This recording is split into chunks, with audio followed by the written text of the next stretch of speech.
इस वीडियो को लाइक करें, हमारे चैनल को सब्सक्राइब करें, सब्सक्राइब करके बेल आइकन को जरूर दबाएं। ओम नमो भगवते वासुदेवाय नमः। कैसे हैं आप सब? आज मैं आपके साथ शेयर कर रही हूँ निर्जला एकादशी व्रत की कथा। यदि आपको हमारी कथा पसंद आए तो वीडियो को लाइक करें और ज़्यादा से ज़्यादा शेयर करें। तो चलिए फिर कथा सुनना प्रारंभ करते हैं।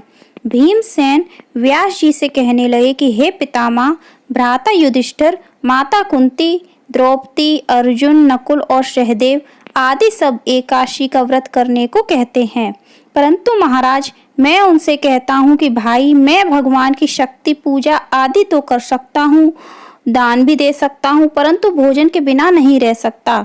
इस पर व्यास जी कहने लगे कि हे भीमसेन, यदि तुम नरक को बुरा और स्वर्ग को अच्छा समझते हो तो प्रति मास की दोनों एकादशियों को अन्न मत खाया करो। भीम कहने लगे कि हे पितामह, मैं तो पहले ही कह चुका हूँ कि मैं भूख सहन नहीं कर सकता। यदि वर्ष भर में कोई एक ही व्रत हो तो वह मैं रख सकता हूँ, क्योंकि मेरे पेट में व्रक नाम वाली अग्नि है, सो मैं भोजन किए बिना नहीं रह सकता। भोजन करने से वह शांत रहती है, इसलिए पूरा उपवास तो क्या, एक समय भी भोजन किए बिना रहना कठिन है। अतः आप मुझे कोई ऐसा व्रत बताइए जो वर्ष में केवल एक ही बार रहना पड़े और मुझे स्वर्ग की प्राप्ति हो जाए। श्री व्यास जी कहने लगे कि हे पुत्र, बड़े बड़े ऋषियों ने बहुत शास्त्र आदि बनाए हैं, जिनसे बिना धन के थोड़े परिश्रम से ही स्वर्ग की प्राप्ति हो सकती है। इसी प्रकार शास्त्रों में दोनों पक्षों की एकादशी का व्रत मुक्ति के लिए रखा जाता है। व्यास जी के वचन सुनकर भीमसेन नरक में जाने के नाम से भयभीत हो गए और कांपकर कहने लगे कि अब क्या करूं? मास में 2 व्रत तो मैं नहीं कर सकता, हाँ वर्ष में 1 व्रत करने का प्रयत्न अवश्य कर सकता हूँ। अतः वर्ष में 1 दिन व्रत करने से यदि मेरी मुक्ति हो जाए तो कोई ऐसा व्रत मुझे बताइए। यह सुनकर व्यास जी कहने लगे कि वृषभ और मिथुन की संक्रांति के बीच ज्येष्ठ मास के शुक्ल पक्ष की जो एकादशी आती है उसका नाम निर्जला है। तुम उस एकादशी का व्रत करो। इस एकादशी के व्रत में स्नान और आचमन के सिवा जल वर्जित है। आचमन में 6 मासे से अधिक जल नहीं होना चाहिए, अन्यथा वह मद्यपान के सदृश हो जाता है। इस दिन भोजन नहीं करना चाहिए, क्योंकि भोजन करने से व्रत नष्ट हो जाता है।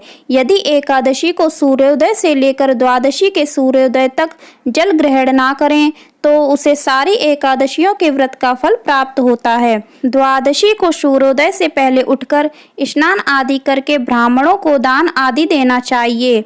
इसके पश्चात भूखे और सत्पात्र ब्राह्मण को भोजन कराकर फिर आप भोजन कर लेना चाहिए। इसका फल पूरे 1 वर्ष की संपूर्ण एकादशियों के बराबर होता है। व्यास जी कहने लगे कि हे भीमसेन, यह मुझको स्वयं भगवान ने बताया है। इस एकादशी का पुण्य समस्त तीर्थों और दानों से अधिक है। केवल 1 दिन मनुष्य निर्जल रहने से पापों से मुक्त हो जाता है। जो मनुष्य निर्जला एकादशी का व्रत करते हैं उसकी मृत्यु के समय यमदूत आकर नहीं घेरते, वरन भगवान के पार्षद उसे पुष्पक विमान में बिठाकर स्वर्ग को ले जाते हैं। अतः संसार में सबसे श्रेष्ठ निर्जला एकादशी का व्रत है, इसलिए यत्न के साथ इस व्रत को करना चाहिए। उस दिन ओम नमो भगवते वासुदेवाय मंत्र का उच्चारण करना चाहिए और गोदान करना चाहिए। इस प्रकार व्यास जी की आज्ञानुसार भीमसेन ने इस व्रत को किया। इसलिए इस एकादशी को भीमसेनी या पांडव एकादशी भी कहते हैं। निर्जला व्रत करने से पूर्व भगवान से प्रार्थना करें कि हे भगवान, आज मैं निर्जला व्रत करता हूँ, दूसरे दिन भोजन करूँगा। मैं इस व्रत को श्रद्धा पूर्वक करूँगा, अतः आपकी कृपा से मेरे सब पाप नष्ट हो जाएं। इस दिन जल से भरा हुआ 1 घड़ा वस्त्र से ढककर स्वर्ण सहित दान करना चाहिए। जो मनुष्य इस व्रत को करते हैं उनको करोड़पल सोने के दान का फल मिलता है, और जो इस दिन यज्ञ आदि करते हैं उनका फल तो वर्णन ही नहीं किया जा सकता। इस एकादशी के व्रत से मनुष्य विष्णु लोक को प्राप्त होता है।